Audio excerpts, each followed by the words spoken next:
tubo neural. Pero esta placa no es exactamente igual en toda su extensión, sino es mucho más amplia a nivel cefálico y un poco más delgada a nivel más caudal.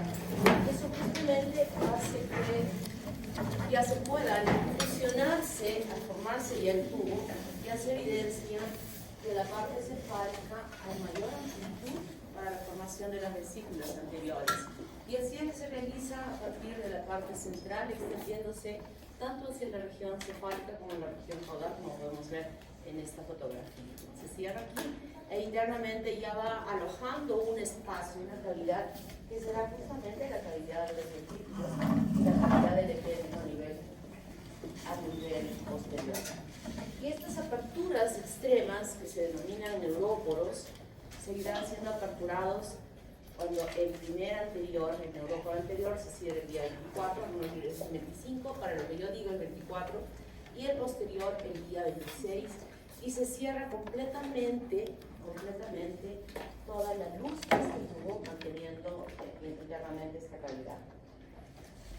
Esta placa neural, que tiene una diferenciación del ectodermo a ser células nerviosas, sin embargo, algunas de ellas van a tener otra denominación específica, que son las células de la cresta neural, como habíamos mencionado, que se ubican en ambos extremos de la placa neural, en toda su extensión, desde la parte cefálica hacia la parte caudal. Y cuando se cierra el tubo neural, estas células se individualizan y se ubican por debajo del ectodermo, que también se va a fusionar, y por encima del tubo neural.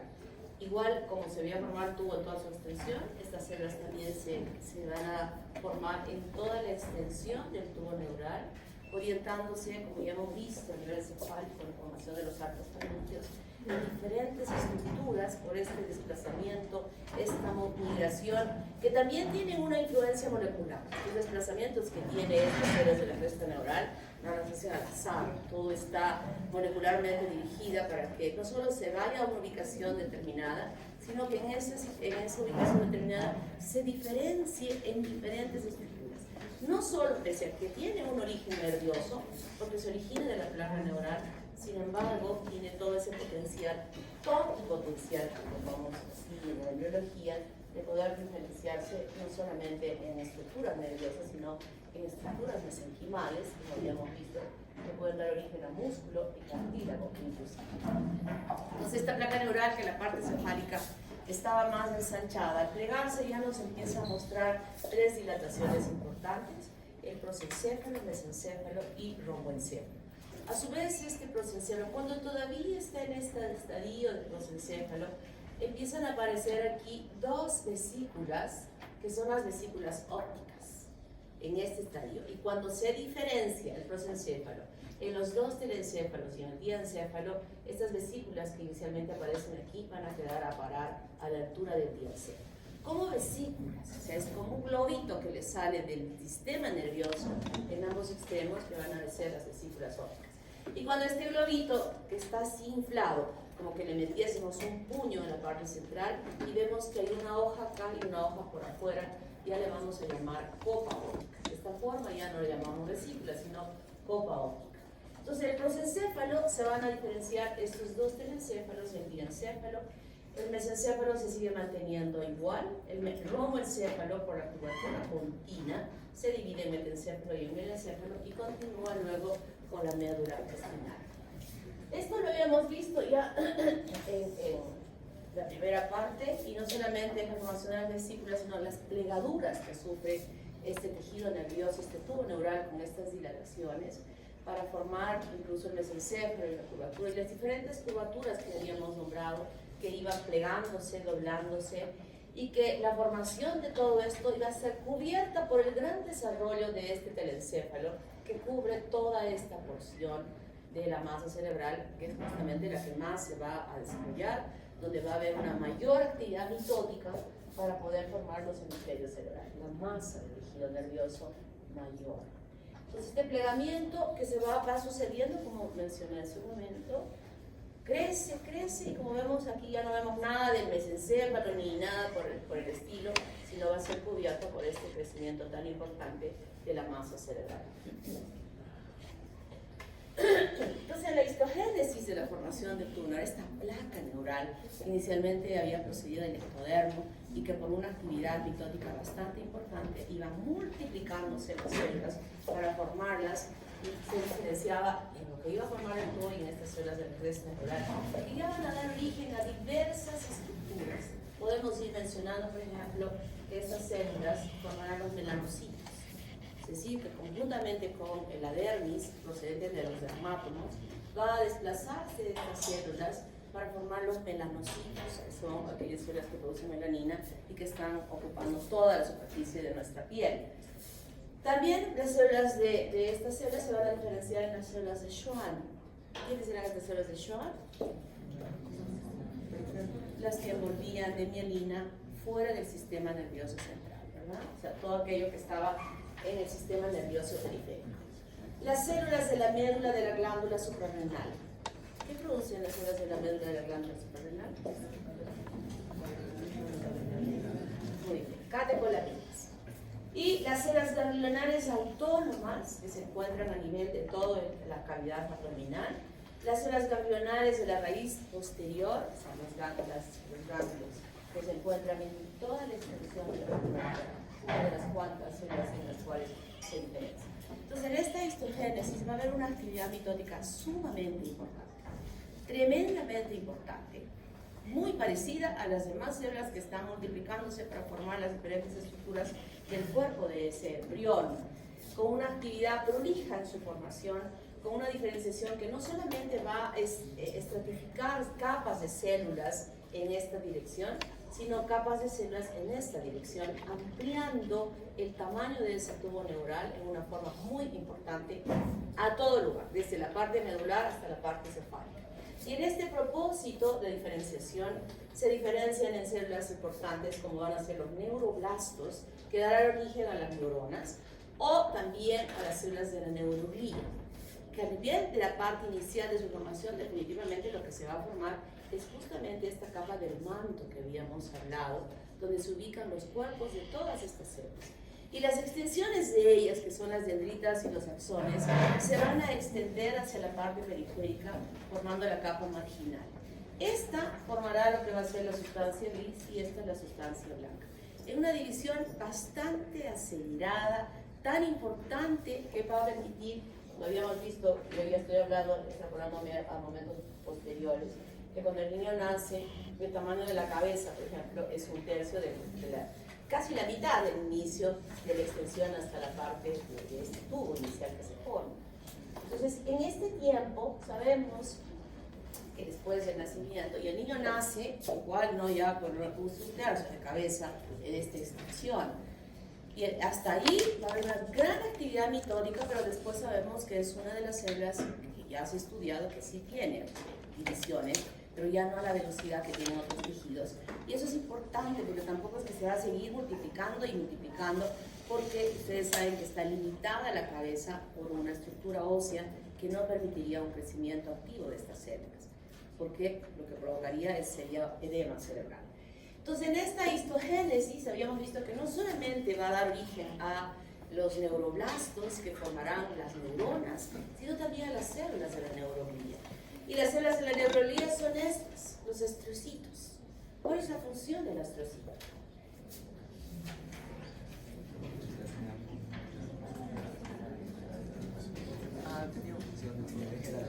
A ver, por allá creo que alguien quiere decirme algo. Ese niño de camisa blanca, bueno, aquí veo blanca. ¿Rosada? Rosada. ¿Cuál es la función del astrocito? Es una célula guía, o también se encarga de la nutrición de las neuronas adyacentes. ¿Ya? ¿Alguien más quiere decir algo sobre los astrocitos? O ya la observación que ha hecho su compañero ya les habrá hecho recordar la función. A ver, este niño, ¿cómo es tu nombre? Alejandro, ¿qué más quieres aportar a lo que ha dicho tu compañero de los astrocitos? A ver. Recogen de los vasos sanguíneos los nutrientes y se lo pasan a los ojos. lo que yo digo, muy bien, nutrición, pero lo que has añadido es muy importante. La neurona no tiene ninguna conexión directa aquí, al capilar. No, ninguna. Lo hace a través de él. Esta patita va a chocar a la neurona y la otra patita va a tocar al capilar. O sea, ¿qué conforman los ostrocitos? La barrera hematoencefálica. Eso es muy importante que se la recuerden. La neurona es una célula muy protegida por todo el sistema de células que están ahí en la masa cerebral, pero que son muy importantes. Este es el EDECAM del presidente. ¿Cuál es la función del EDECAM? ¿Cuál es la función del EDECAM? ¿Saben cuál es la función del EDECAM?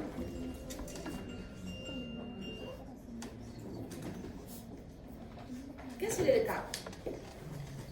¿No saben lo que hace el EDECAM? Es aquella persona que protege al presidente. El que entra a una sala donde va a entrar el presidente, el que va a comer lo que va a comer el presidente, el que toma lo que va a tomar el presidente. Si algo le ponen un veneno al presidente, que se va a morir es el EDECAM antes de morir al presidente. Creo que en nuestro país como que no funciona muy bien eso, porque el presidente sale por todo lado y todo el mundo le alcanza un vaso de aquello, un chicharrón, ¿no? Esa es la función, la barrera hematoencefálica para proteger a esa célula.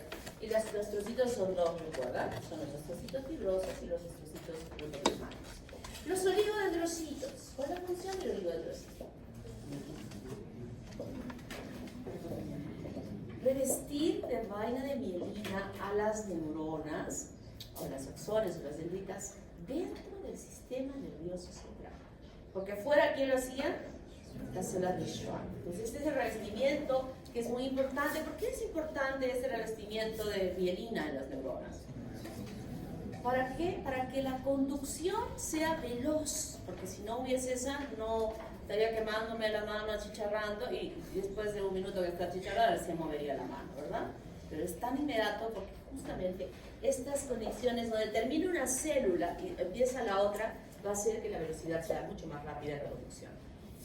La microglía. ¿Cuál es la función de la microglía? Son los macrófagos del sistema nervioso central. Pero estas no se originan del neuroepitelio. Tampoco se originan de las células de la cresta neural. Se originan de aquel mesodermo que había migrado por todo lugar y que había ocupado diversos lugares y que también ingresan dentro de estas células, de esta masa cerebral, para transformarse en células de la microglía y para transformarse en estos vasos que van a irrigar a toda la parte nerviosa dentro del sistema nervioso central. Esas son las células de la gliales que se forman, unas dos del neuroepitelio y las otras no relacionadas a esto.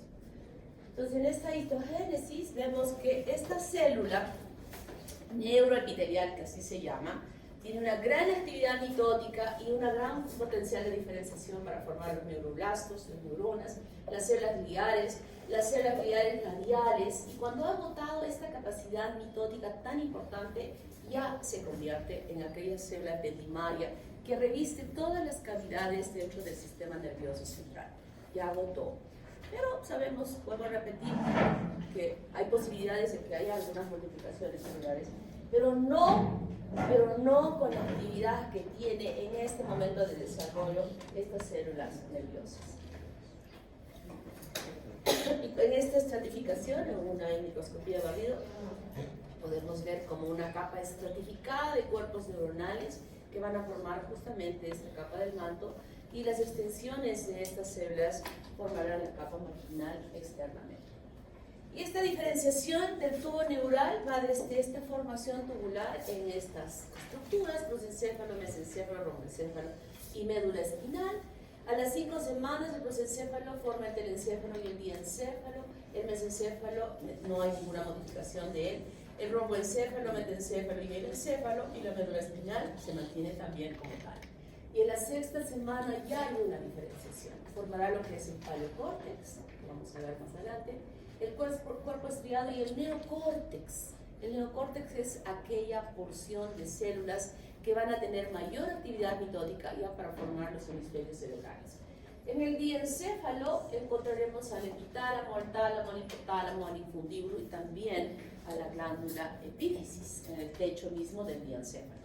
El mesencéfalo formará este techo, el tegmento y los pedúnculos cerebrales, haces importantes de conexión de todas estas raíces, de estos nervios que van a conectar la parte central con la parte periférica.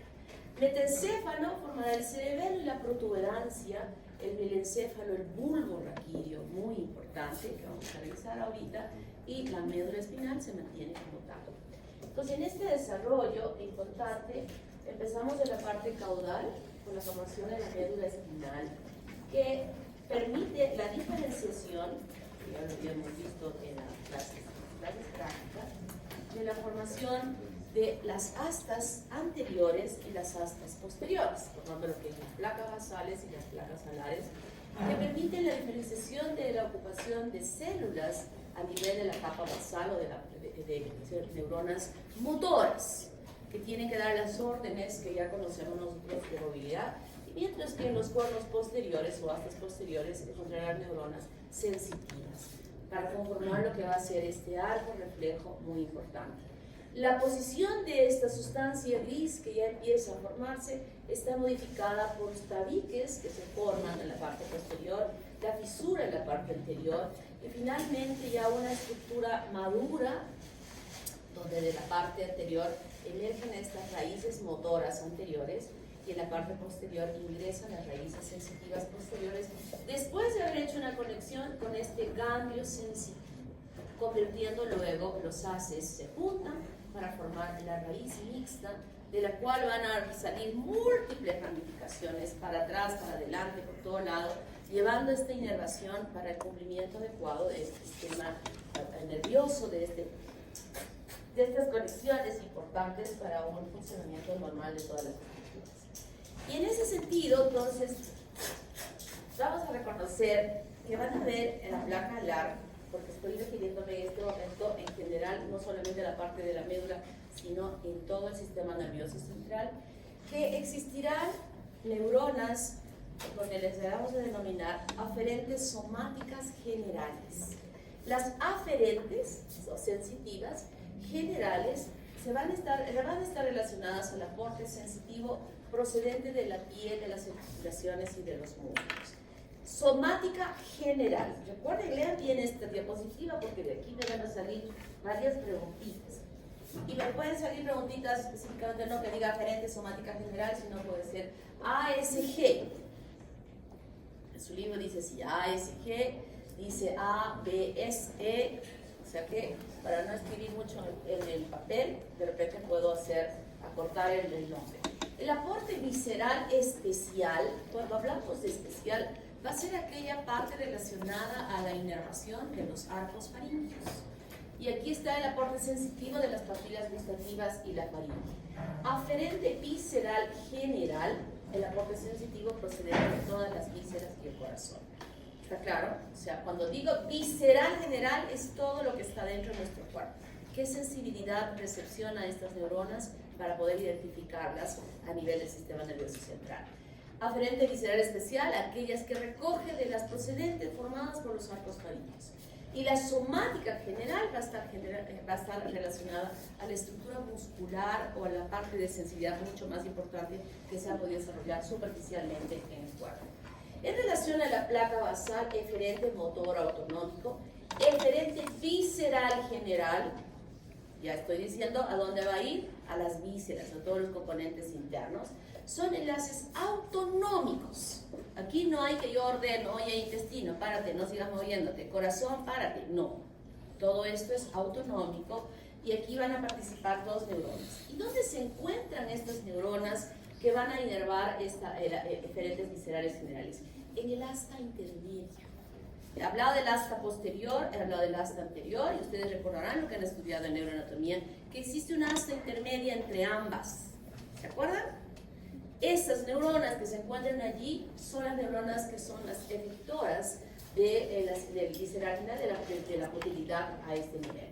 Eferente visceral especial, palabra especial, son los nervios motores que van a los músculos estriados de los arcos faríngeos. Y el eferente somático general son todos los nervios motores que van a los músculos estriados diferentes de los arcos braquiales. Entonces, esas son las denominaciones que se dan a estas estructuras nerviosas que seguramente ya lo han visto también en neuroanatomía. Entonces, esta médula, hemos visto que se forma por esta mitosis activa en la formación de esta capa del manto y después la capa marginal, va desarrollándose perfectamente. Al principio, a las 8 semanas, el borde inferior de la médula espinal está con el borde inferior de la última vértebra del coxis. Luego tenemos que pasan las semanas y como que esto sigue creciendo, pero esto ya no. Ya ha concluido su mitosis activa, está ya no tan activa, está venciendo más el crecimiento de las estructuras óseas que las estructuras nerviosas. A la 14 semana el borde inferior está a nivel de es el sacro 1. El niño cuando nace, el borde inferior de la médula espinal está en L3. L3. Cuando nace, el recién nacido tiene el borde de la médula a la altura de L3. Y ustedes, cuando alcanzamos la madurez, el borde inferior de nuestra médula espinal se encuentra a la altura de L1, por el borde inferior de L1. Esto tenemos que recordar y saber, porque un niño recién nacido no se exime de que pueda tener algún problema, un problema infeccioso a nivel de las meninges, y debemos obtener líquidos raquídeos, cefalorraquídeos para hacer el estudio. Entonces tenemos que saber dónde debo pinchar la aguja a nivel de esta columna vertebral para obtener el líquido raquídeo sin dañar esa médula de ese niño. Esto tenemos que recordar porque no es igual el niño que nace y la persona que nace, hasta que ya habíamos dicho, hasta que edad más o menos crecemos tanto los varones como las mujeres, va a seguir creciendo. Pero ya he dicho que este tejido nervioso no tiene, después de que ha nacido, no tiene tanta actividad mitótica para formar más células nerviosas. Entonces, como que va quedando corta en relación al crecimiento de las estructuras óseas que se tienen en el cuerpo. La mielinización, habíamos dicho que dentro del sistema nervioso central, quien va a envolver de la vaina de mielina va a ser el oligodendrocito, y fuera del sistema nervioso central, apenas sale el nervio de la médula espinal, ya está siendo recubierta por esta célula de Schwann. Y esta célula de Schwann se deriva de las células de la cresta neural. Y seguimos subiendo y nos encontramos con el mielencéfalo, que se había formado a partir de la racodadura de la curvatura pontina en metencéfalo y en mielencéfalo. Y entonces esto que habíamos visto en la médula hasta posterior, con los centros sensitivos y en la parte baja basal los centros motores, cuando se produce esta rodadura de la curvatura pontina y se abre, estira el techo, lo estira, la placa del techo lo estira y se abre como un libro. Y entonces estos centros se acercan, como que están ambos, tanto los motores y los sensitivos, en la base, ¿no? Es así como se ve a nivel del mielencéfalo. Y aquí nosotros tenemos ya la formación de centros nerviosos, como por ejemplo motores, el eferente visceral general, el eferente visceral especial, 9º, 10º y 11º par, y el eferente somático, como 12º par. Y como sensitivos tenemos aquí el eferente somático, el eferente visceral especial, 9º y 10º, y el eferente visceral general, el 10º, con ramificaciones que ya sabemos que existen. Además, en el techo de este mielencéfalo ya se van a formar los plexos coroideos. Los plexos coroideos son extensiones de esta capa ependimaria, extensión de la capa ependimaria para formar un enredado de células, que ustedes las han visto en histología, porque esta lámina se ve en histología, los plexos coroideos, que tienen un epitelio cúbico muy bonito, muy definida las células cúbicas, ¿se acuerdan? Es uno de los tejidos que más me gustaban en la histología, porque se ve muy perfecta en las células, pese a que están tan pequeñitas.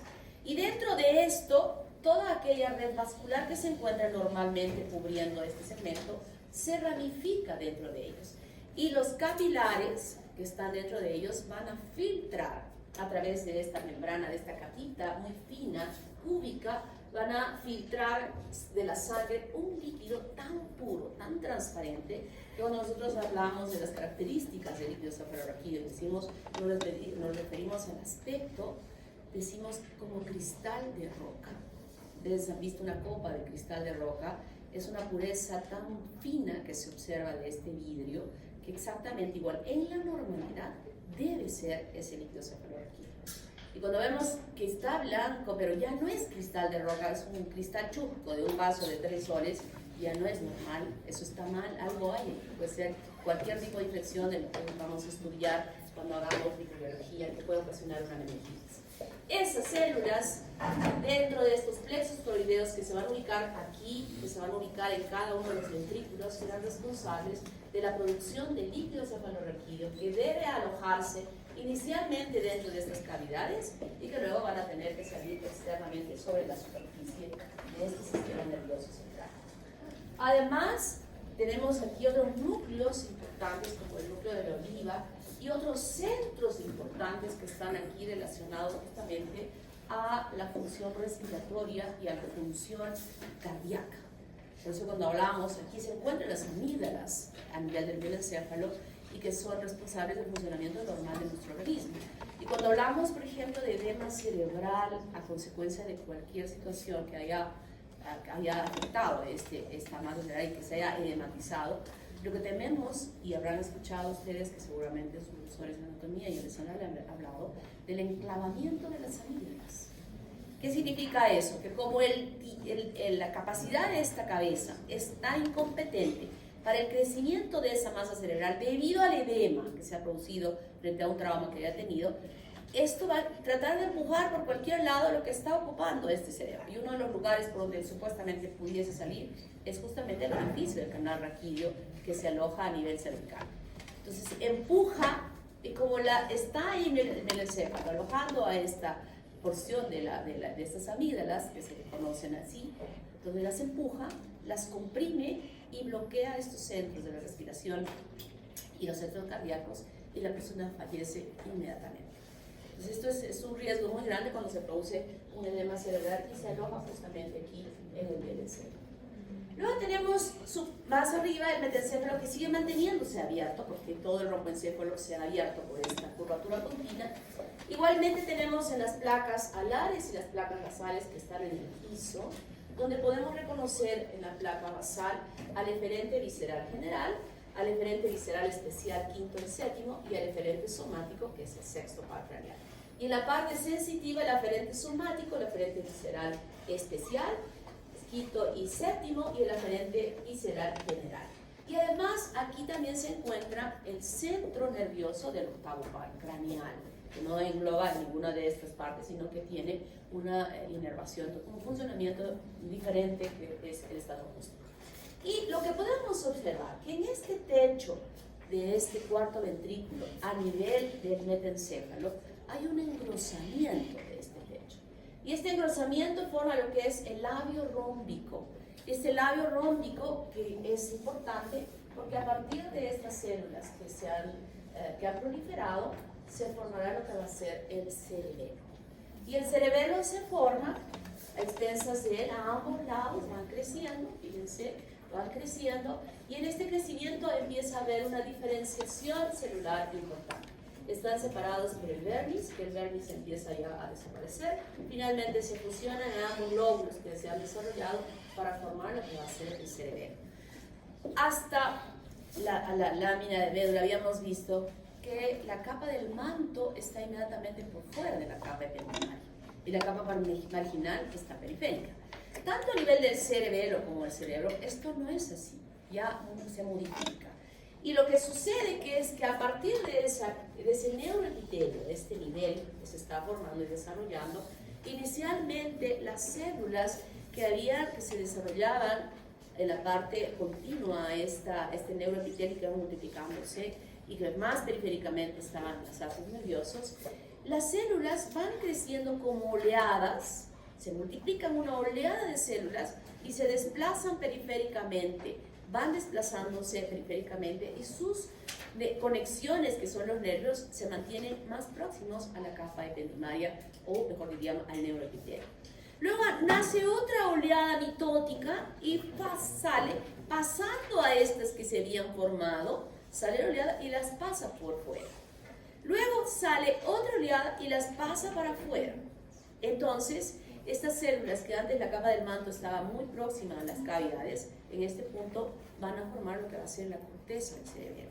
Y hacia el espacio va a quedar esta capa marginal que va a conformarse por estas fibras nerviosas que están conectadas a estas capas de células que se han formado en el cerebelo. ¿Cuáles son esas capas? ¿Cuáles son esas capas que ustedes las han visto en histología?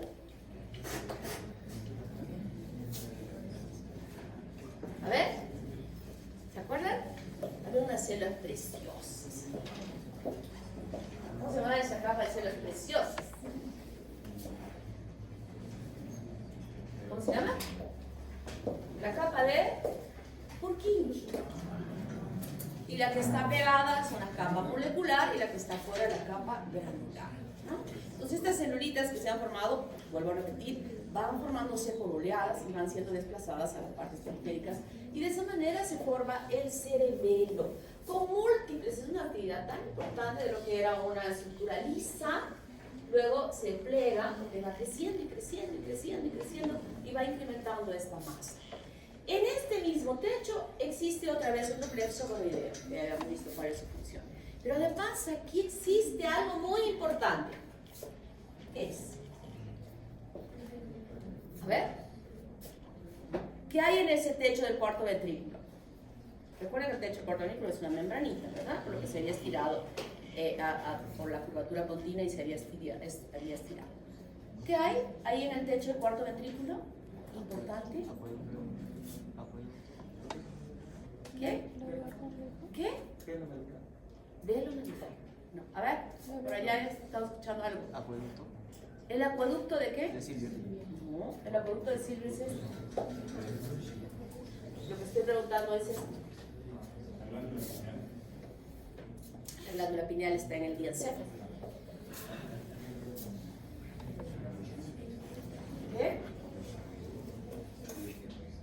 Están los orificios de Luschka y Mayendier. ¿Para qué sirven esos orificios? Para drenar el líquido cefalorraquídeo que está produciendo estos plexos coroideos y que deben salir fuera a este espacio. ¿Cómo se llama ese espacio? ¿Qué espacio? Que se llama el espacio donde sale el líquido cefalorraquídeo. A ver tú. Subaracnoideo. Al espacio subaracnoideo. Nos vamos a quedar ahí en la explicación sobre este punto. Después vamos a seguir hablando. Entonces, es así como se forma el cerebelo y esa es la importancia de este cuarto ventrículo en ese drenaje que se produce de líquido cefalorraquídeo. Esta es la pista dorsal del rotocéfalo con la curvatura puntina, el estacionamiento del labio rómbico y los centros nerviosos que se van a dar. Y seguimos con el mesencéfalo.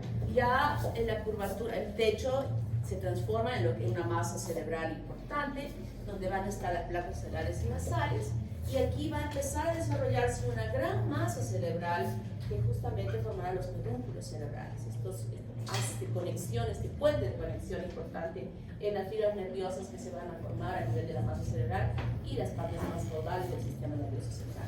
Y aquí encontramos como diferentes somáticos el tercer y el cuarto par craneal, que yo les había mencionado a nosotros en la práctica también. Con suerte vamos a ver en este espacio de la curvatura mesencefálica de repente el descenso de unos nervios que hasta ahora no los hemos visto, no hemos logrado, al menos en las láminas que hemos logrado ver, no es que hayamos encontrado todavía estos nervios. Y aquí en la parte superior se forma justamente la capa nuclear estratificada del folículo y también hay diferentes viscerales. Pero lo que se forma en esta extensión son dos mazos de tejido que son los cuerpos cuadrigénicos. Estos se van a fraccionar luego por una lámina central y van a formar los cuerpos cuadrigénicos superiores e inferiores. Los superiores son más acercados a la parte del encéfalo o del diencéfalo en esta posición y están relacionados a la visión, y los inferiores están más próximos al metencéfalo y formarán o estarán en relación con la audición. Son conexiones importantes de nervios que se cruzan para un funcionamiento perfecto y que haya una atención importante. Nosotros escuchamos y rápidamente volteamos, ¿no? O estamos viendo y queremos escuchar. Estas son conexiones que se encuentran a este nivel. El diencéfalo es una parte muy importante del sistema nervioso central y que se divide en el epitálamo, que se va a encontrar aquí la vélula, en el tálamo, donde hay receptores sensoriales también de interconexión de visión y audición, y el hipotálamo en la parte más baja. Este hipotálamo cumple roles muy importantes, esta porción baja, y que aquí se encuentra una relación del estado vegetativo de las personas en relación a la función del metabolismo de los lípidos y los carbohidratos, en la regulación del equilibrio hidroelectrolítico, en el sentimiento, en lo que uno siente, en la identificación sexual heterosexual, se encuentra aquí, y se encuentra también aquí en la sensación del hambre. Hay muchas funciones vegetativas que están sus centros a este nivel. Y además, aquí se producen aquellos neurotransmisores importantes del funcionamiento de la glándula hipófisis. Aquí, este es el primer centro. La glándula hipófisis no actúa independientemente. Lo hace a través de esta conexión nerviosa con el sistema nervioso central y específicamente con el hipotálamo. Aquí se producen estos neurotransmisores inhibidores o facilitadores de aquella producción hormonal por la glándula hipófisis. O sea, la FSH, la LH, no solita no se dispara, sino que va a ser comandada por estos neurotransmisores que se encuentran, que se producen a este nivel, a nivel del hipotálamo.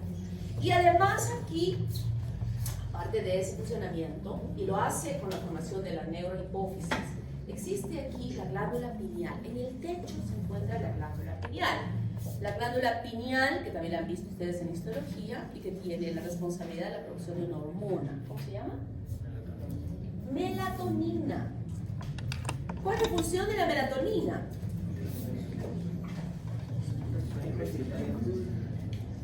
¿Qué significa eso? La glándula pineal produce la melatonina que regula el sueño. Los niños nacen con una glándula pineal importante, por eso es que ellos, con la producción de esta melatonina, duermen todo el día y duermen. Y conforme vamos envejeciendo, vamos madurando y dormimos menos. El abuelito ya no debe dormir más de 3 o 4 horas suficiente para él, para regenerar sus neuronas, sus neurotransmisores. Pero él quiere tomar la pastillita porque quiere dormir 8 horas, 9 horas, ¿no? Él toma la pastillita para dormir así, pero necesariamente no es necesario, porque el organismo tiene esta glándula pineal allí que regula esto del sueño.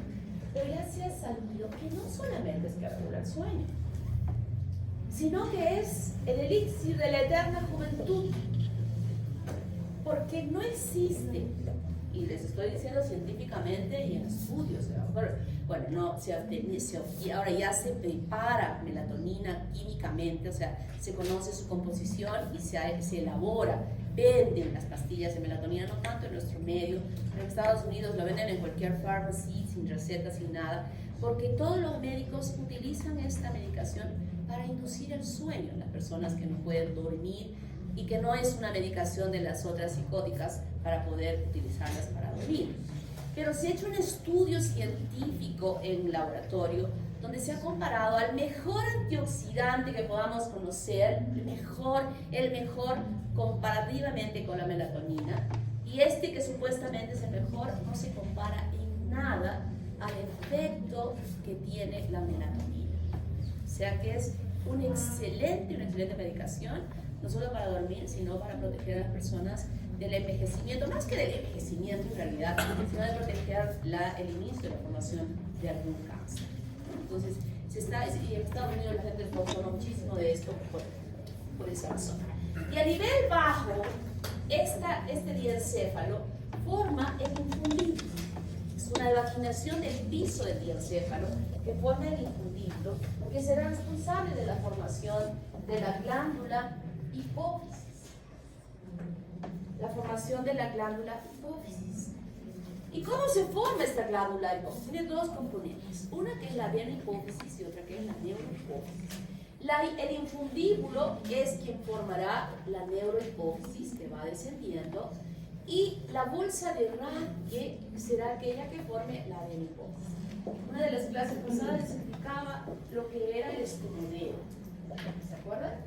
que era esta puerta, les hice una imagen de esta puerta, les dije, voy a usar ese conocimiento que les he alcanzado para explicar esta parte. Este vestíbulo tiene esta puerta, que habíamos dicho que era la membrana mucofaringea, y que tenía un techo y tenía paredes laterales. Todo externamente está revestido de ectodermo.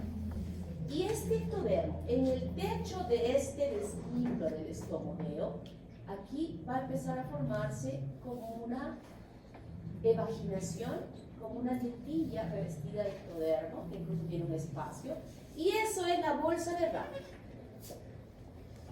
Este sería el estomodeo, y aquí está ascendiendo la bolsa de Rathke para formar lo que va a ser la adenohipófisis. Y en este ascenso se encuentra con un cartílago hipofisiario que está separado. Y ese cartílago hipofisiario separado va a permitir el pasaje de esta bolsa de Rathke por encima, bien, va ascendiendo. Este tallo de la bolsa de Rathke desaparece normalmente, algunas veces se mantiene y puede formar un tumor a ese nivel, que a veces es difícil de extracción para poder ser retirado. Y luego ya mira, aquí está el cartílago hipofisiario. Por aquí ha ascendido la bolsa de Rathke para formar lo que va a ser la adenohipófisis. Y luego esto se cierra en la parte más baja, pero va a dejar un espacio para formar lo que va a ser la silla turca. Y en ese espacio, tanto el adenohipófisis como la neurohipófisis se van a juntar.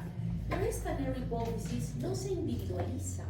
Sigue conectada por este tallo del infundíbulo al hipotálamo. Sigue conectada. Y entonces justamente esta conexión permite que estos neurotransmisores que se producen a este nivel puedan seguir pasando aquí y puedan seguir actuando en la eficiencia de esta glándula, de la glándula hipófisis. Entonces nos sustenta, nos refuerza aquello que ustedes han estudiado en histología, donde se dice que el sistema nervioso es un sistema que está totalmente ligado al sistema endocrino y que no son independientes. ¿Se acuerdan de esa parte que la doctora Ada seguro les ha explicado en su clase? Tiene una relación estrecha el sistema endocrino con el sistema nervioso a través de esta conexión nerviosa. Y llegamos al telencéfalo. Y el telencéfalo, que había sido muy importante, que inicialmente era una masa estrecha, pequeña, pero que luego iba desarrollándose perfectamente, ampliando su crecimiento con una gran actividad mitótica. Y también en estos ventrículos laterales se forman estos plexos coroideos que siguen produciendo líquido cefalorraquídeo a este espacio de estos ventrículos, también como para el tercer ventrículo permanentemente, ¿no? Entonces la corteza cerebral se va formando, va creciendo para formar los diversos lóbulos. Pero en la parte de este telencéfalo, en la parte baja, están estos cuerpos estriados que se van a dividir en el núcleo caudado y en el núcleo ventricular. Y entre ambos ya se forman estas fibras nerviosas que formarán la cápsula interna. Y por fuera de ella se formará la cápsula externa, y por fuera de ella estará el antemuro y la ínsula externamente, que ustedes lo han visto perfectamente bien en su cerebro cuando han estudiado neuroanatomía. Y es a expensas de esta porción que va a empezar a crecer perfectamente bien. Pero en esta evolución, al inicio vamos a hablar de un arquicórtex, un paleocórtex y un neurocórtex. Y este paleocórtex se va a encontrar a este nivel. A este nivel se encuentra el paleocórtex y va a tener relación, va a ser parte del rinencéfalo que tiene que ver con la olfación. Y en esta parte estará el arquicórtex, que va a formar lo que va a ser el hipocampo. Y todo esto es el neocórtex, aquella porción nueva de masa cerebral que será responsable del crecimiento inicialmente liso, luego va creciendo, pero ya por fuera se formó la calota. No en una forma ya calcificada definitiva, pero ya hay una limitación en el crecimiento. Y esto hace que va a seguir creciendo, obviamente, pero ya no con la libertad de que crezca así, sino que ya hay limitado, y esa limitación va a permitir que este crecimiento empiece a doblarse, a plegarse. Ustedes no han visto una masa lisa, han visto múltiples plegaduras como raíces, como rayitas en su masa cerebral, y es el resultado justamente de esta limitación en el crecimiento, va creciendo, va creciendo, va creciendo. Hay una tremenda actividad mitótica. Y así como habíamos visto en el cerebelo, cómo va formándose la corteza, donde la capa del manto va a ser dirigida periféricamente, lo mismo sucede. Va a crecer por oleadas, una gran actividad mitótica, una oleada de células nuevas que luego se van a desplazar hacia la parte periférica. Nace unas nuevas, van desplazándose, y no es, esta se quedó aquí, esta va a avanzar y se va a poner por encima, y así sucesivamente, grandes masas de células nerviosas que lo va a hacer en 6 capas, como ustedes han estudiado en histología, que son diferentes nombres que se ha dado a cada una de las capas, y de esa manera se forma la corteza cerebral, quedando en la parte media la sustancia blanca, que serán aquellas conexiones de nervios que formarán estas conexiones hacia la parte más caudal en su funcionamiento. Y por debajo de ella sigue también desarrollándose el cerebelo. O sea, este es un crecimiento simultáneo. Por la parte interna, fragmentada aquí en la parte cervical, podríamos ver aquellas estructuras que habíamos nombrado inicialmente, como que quedan rezagadas en su crecimiento por el gran crecimiento de esta masa cerebral periféricamente, formando los lóbulos frontales, occipitales, parietales, temporales, que ustedes han visto perfectamente también, y en su desarrollo completo. Y ese líquido cefalorraquídeo que salía por estos conductitos y que iban al espacio subaracnoideo, ¿cuáles son las capas del sistema nervioso central?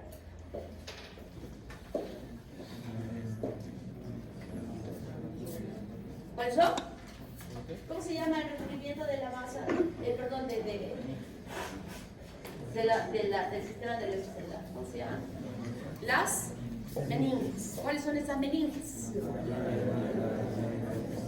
La pía madre, la aracnoides y la dura madre, ¿verdad? La parte de la dura madre, toda su extensión va a ser formada por el mesodermo. Pero las partes más cefálicas, hasta la parte más proximal del mesencéfalo, se forma la pía madre y la aracnoides de las células de la cresta neural. El resto para atrás, también del mesodermo, que ha recubierto toda esta masa cerebral que se ha llegado a formar y que habíamos visto que se va a diferenciar también en la estructura ósea para la formación de la canoa, de los huesos de la canoa. Entonces, esta pía madre es una membrana pegadita a la masa cerebral, ¿verdad? ¿Y cómo es la estructura de la aracnoides? ¿Cómo es? La aracnoides es como un 100 pies, que tiene múltiples patitas que están conectadas así sobre la superficie de la pía madre, ¿verdad? Dejando un espacio a esta capa principal de la aracnoides, y por encima está la dura madre. ¿Cuál es la función de estas patitas? ¿Tienen una función? ¿Cuál es la función? ¿Por qué está separadito así? ¿Por qué no está la aracnoides pegadita hacia la pía madre? ¿Por qué está así? ¿Por qué? ¿Por qué? A ver, estoy sorda, chicos. Pero cuando estaba tomando el examen, sí se escuchó bien. Pero después no escucho bien. Escucho cuando quieren susurrar, hablar, yo escucho. Tengo esos audífonos que se colocan acá en la televisión, que pueden escuchar a metros. Esos los uso cuando tomo examen. Pero ahora no escucho bien. A ver, ¿cuál es la función de la aracnoides? Niños, ¿cuál es la función de la aracnoides? Hay un espacio, muy bien, forma un espacio. ¿Para qué? ¿Para qué?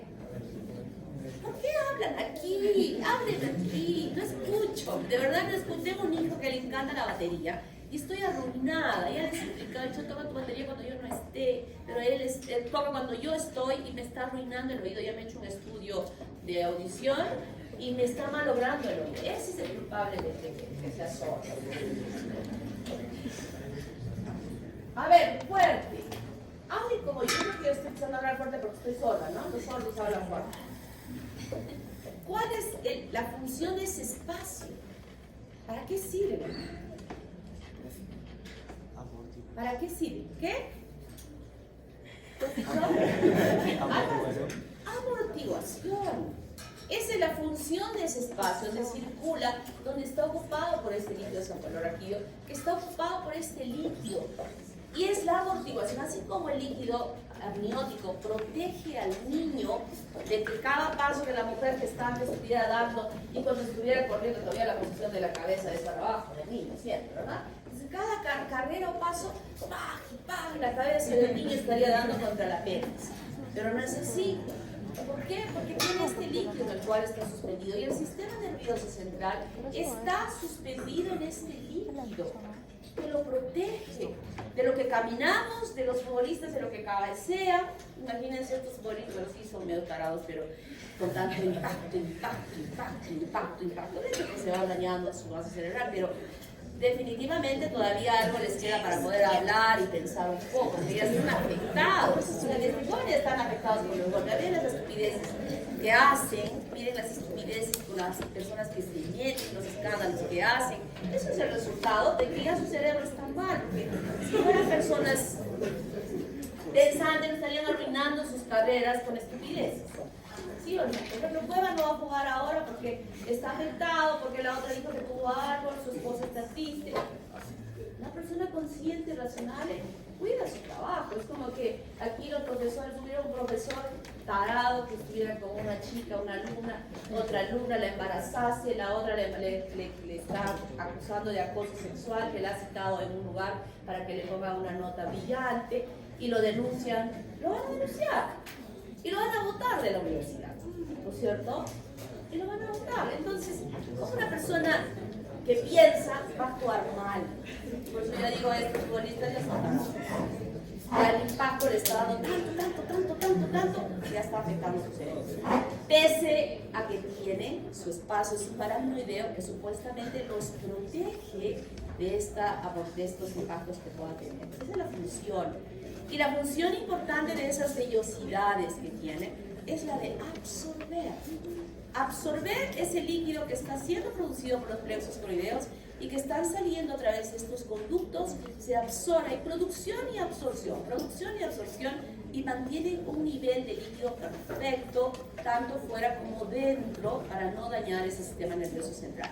Y cuando esta función, estos pasajes a través de estos conductos, este pasaje a través de estos orificios chiquitos, esa absorción de ese líquido por estas vellosidades que tiene el aracnoides no está bien, se traduce en una malformación que se llama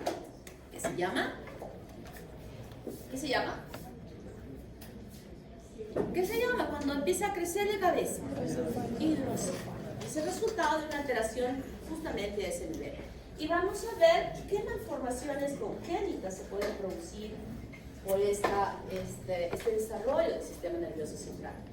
Generalmente está asociado a nivel de la columna vertebral por una falla a nivel de la formación de estas vértebras.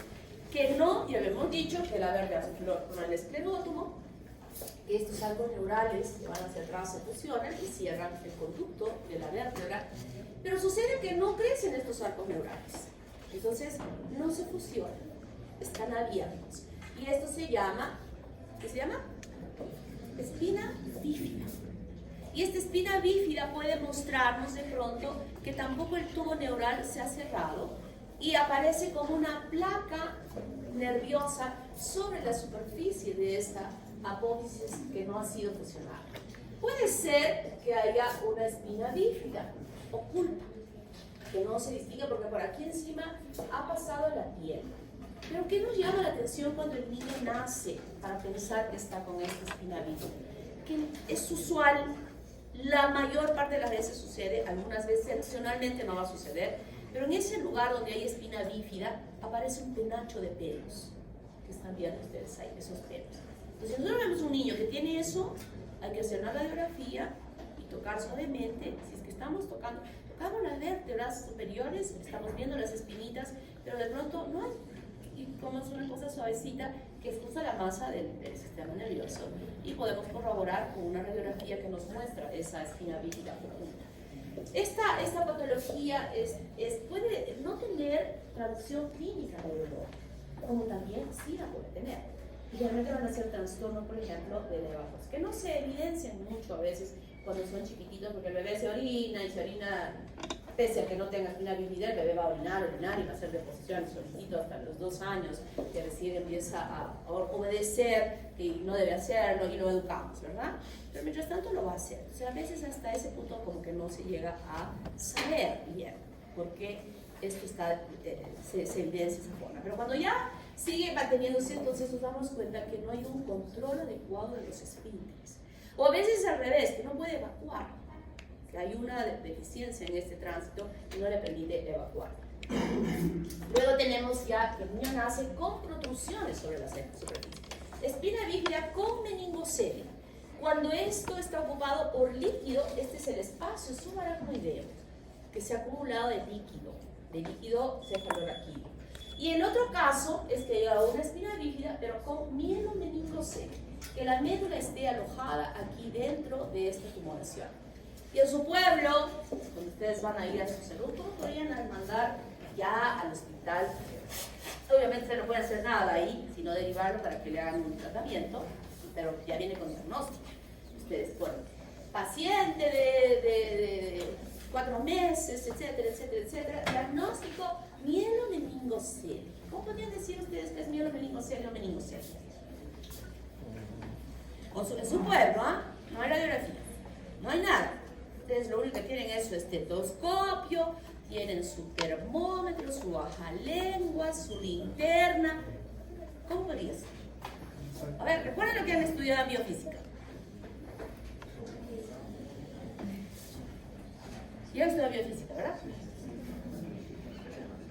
¿Quién no estudia biofísica? A regresar.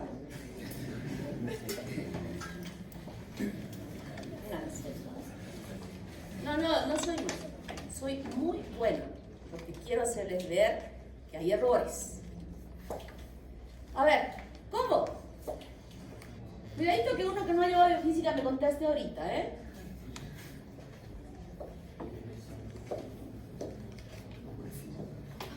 A ver esos cerebritos, una rebobinada de cerebritos. ¿No tomó desayuno? Pero ya les he dicho, no pueden venir a clase si no han desayunado, levántense temprano. Yo me levanto a las 5:30 para ver a Roger Federer.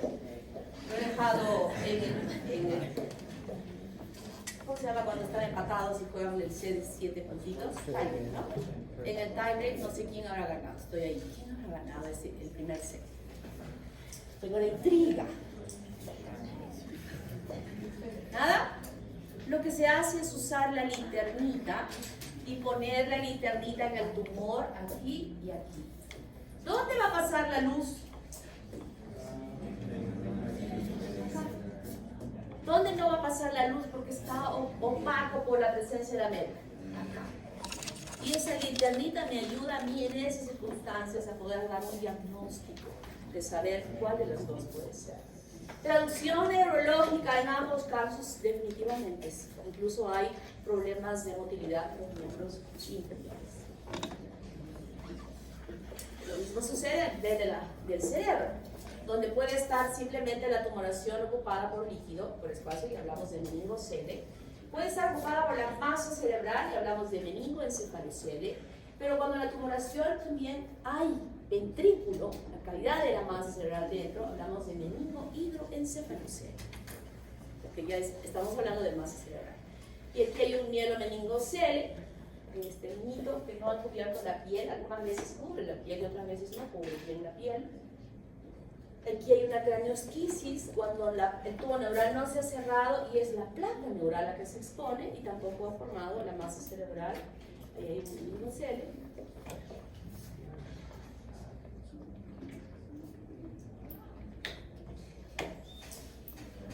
Miren, ese es un encefalocele frontal, un meningocele occipital, y aquí adelante también hay una gastrosquisis, o es un falocele, es un falocele, está recubierto por árboles. Eso lo vamos a ver en la siguiente clase. Y podemos ver incluso ecográficamente en la mujer que está gestando que tiene hidrocefalia porque los ventrículos están sumamente dilatados y la masa cerebral está aplanada, está aplanada. Y estos niños tienen un riesgo riesgo bastante grande de ser eliminados, de ser abortados cuando hay una alteración en ese nivel. Volvemos hacia atrás. Aquí hay una encefalocele. Acranias no ha desarrollado la masa cerebral, el hidrocele. Y un, ¿cómo se llama esto? Hidrocefalia. Entonces son aquellos niñitos. ¿Cuánto dije que debía medir la circunferencia de la cabeza en el nacimiento? Eso al niño que nace lo miramos desde todo lado, le medimos el tamaño, le medimos su corpito, le medimos la circunferencia de su cabeza, le abrimos los ojos, le abrimos la nariz, la boca, las orejas, o sea, es un examen perfecto para evaluarle. Ahora vamos a ver también aquel problema, vamos a discutir en las clases de casos clínicos, este problema de la displasia congénita de caderas. Todo tenemos que evaluar. Y esa evaluación nos ayuda a nosotros a poder, desde el principio, poder mejorar, controlar, cambiar, etcétera, etcétera, en beneficio de ese niño. ¿Cuánto medía la circunferencia de ese diámetro, de esta circunferencia de la cabeza al momento de nacer? ¿Cuánto era normal? ¿Cuánto? ¿Cuánto les dije? Se los dije. Se los dije. ¿Cuánto era? Microcefalia. 35. Y les dije que si medía 36 teníamos que seguir midiendo los días siguientes a ver si crecía, y que cuando a la semana o a las 2 semanas sería igual, con 36 era decir, un cabezón, pero no tenía hidrocefalia. Y entonces ustedes habrán escuchado que muchas veces en la televisión, en la radio, se pide la colaboración de una válvula de Pudens. La válvula de Pudens es una válvula que se coloca dentro del ventrículo, y por un área que sabemos que no va a ser importante para el desarrollo de este niño, se saca la válvula y se introduce a la yugular o también a la cavidad peritoneal para que el drenaje sea correcto. O a veces se saca del cuarto ventrículo. De hecho, el cuarto ventrículo se pone la manguerita que es especial para este drenaje, y de esa manera se evita que ese contenido de líquido interno esté comprimiendo la masa cerebral y se eviten las secuelas, y debe hacerse lo más prontamente posible. Voy a la lista como un relajito. Andrea.